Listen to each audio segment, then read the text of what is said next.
যত যাই বলেন না কেন, শীতকালে বিভিন্ন রকম সবজি যেভাবেই রান্না করেন না কেন খেতে কিন্তু দারুণ লাগে। সাথে যদি ধনেপাতা কুচি দেওয়া হয় তাহলে তো অমৃতই লাগে। আজকে আমার রেসিপি হচ্ছে শীতকালীন সবজি ফুলকপি রান্না। আজকের রান্নাটি চিংড়ি মাছ দিয়ে করেছি। আপনারা চাইলে যে কোনো মাংসের হাড় দিয়েও রান্না করতে পারেন।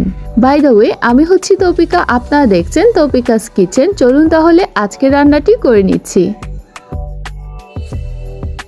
ফুলকপি রান্না করার জন্য এখানে আমি কিছু ফুলকপি ধুয়ে পরিষ্কার করে নিয়েছি। সবজিটি ধোয়ার সময় একটা জিনিস খেয়াল রাখতে হবে, ফুলকপির এরকম ভেতরটা ভালোভাবে চেক করে দেখবেন। এখানে অনেকগুলো সবজি পোকা থাকে, পোকাগুলো ভালোভাবে ধুয়ে পরিষ্কার করে নেবেন। আমি এখানে কয়েক পিস আলুও নিয়েছি। আজকে ফুলকপির সাথে আলু দিব।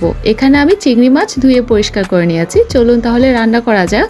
একটি প্যানের মধ্যে পরিমাণ মতো তেল দিয়ে দিয়েছি। তেল যখন গরম হয়ে আসবে দিয়ে দিচ্ছি 1 কাপ কুচি করা পেঁয়াজ। পেঁয়াজগুলিকে সামান্য করে তেলের মধ্যে ফ্রাই করে নিচ্ছি। অতিরিক্ত ফ্রাই করে একদম ড্রাই করে ফেলবেন না, সামান্য একটু ভেজে নিলেই হবে, যাতে করে কাঁচা ঘ্রাণটা চলে যায়।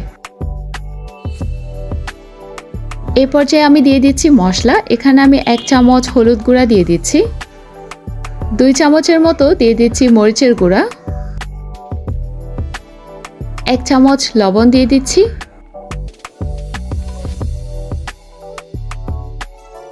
মশলাগুলো পুড়ে না যায় যেন, সেজন্য সামান্য করে পানি দিয়ে দিচ্ছি। এখন আমি মশলাগুলোকে ভালোভাবে কষিয়ে নিচ্ছি। তারপর দিয়ে দিচ্ছি ওই যে পরিষ্কার করে রাখা চিংড়ি মাছগুলি।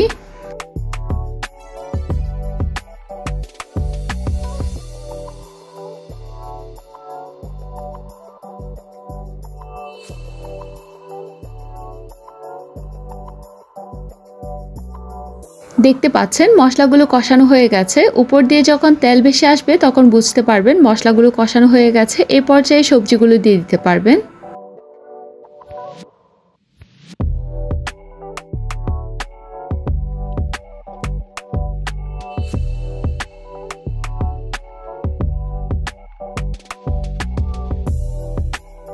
এখন আমি কিছুক্ষণ নেড়ে ছেড়ে মশলাগুলোকে সবজির সাথে কিছুক্ষণের জন্য কষিয়ে নিব।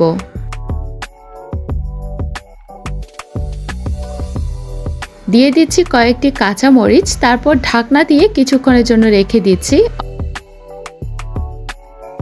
মোটামুটি 7 থেকে 8 মিনিটের মতো রেখে সবজিগুলোকে কষিয়ে নিয়েছি।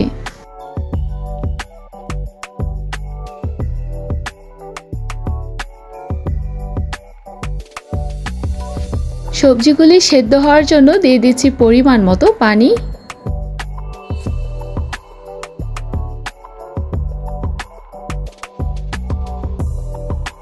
এই পর্যায়ে ঢাকনা দিয়ে সবজিগুলোকে আরও কিছুক্ষণের জন্য রান্না করে নিব।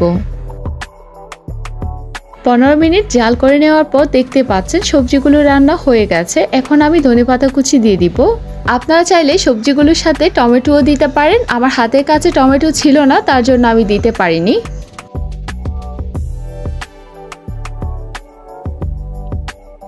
এই পর্যায়ে চুলার জাল বন্ধ করে দিয়ে ঢাকনা দিয়ে চুলার উপরেই রেখে দিব আরও 4 মিনিটের মতো। এই তো দেখতে পাচ্ছেন সবজিটি রান্না হয়ে গেছে। আপনারা চাইলে এভাবে একবার ট্রাই করে দেখতে পারেন। আশা করছি আপনাদেরও অনেক ভালো লাগবে।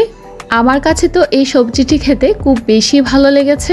আপনাদের কাছে কেমন লেগেছে সেটি আমার কমেন্ট বক্সে জানিয়ে দিবেন। আজকে বিদায় নিচ্ছি, ফিরছি নতুন একটি রেসিপি নিয়ে। ভালো থাকবেন, সুস্থ থাকবেন। আল্লাহ হাফেজ।